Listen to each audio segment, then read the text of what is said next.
अखण्डमण्डलाकारं व्याप्तं येन चराचरं तत्पदं दर्शितं येन तस्मै श्री गुरुवे नमः।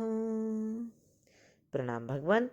आत्मदर्शी बाबा नगीना साहब बेदी द्वारा रचित अद्भुत ग्रंथ वेदानुवचन ज्ञान कांड चतुर्थ अध्याय।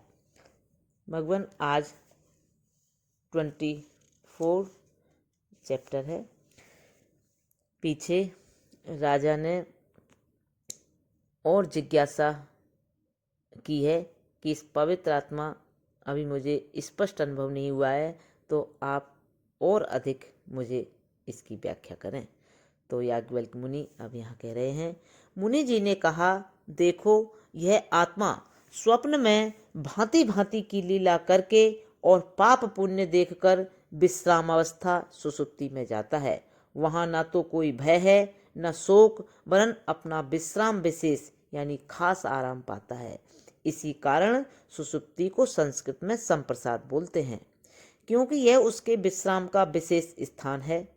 यहाँ भली भांति वह स्वच्छंद और अद्वितीय सिद्ध होता है, वरन जाना जाता है कि जिस तरह वह दृष्टि स्वरूप है उसी तरह वह आनंद स्वरूप भी है।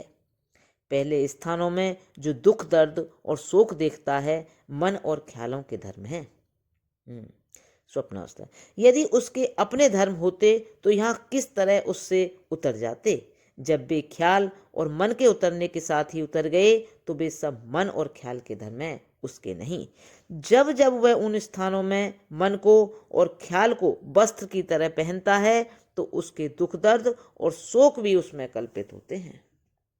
हे राजा, यह पवित्र और आनंद स्वरूप आत्मा फिर इस विश्राम अवस्था से जो संप्रसाद है नियम पूर्वक विधि के अनुसार स्वप्न के लिए निकलता है और जो कुछ वहां देखा है उससे निर्लिप्त होता है, क्योंकि वह असंग पुरुष है।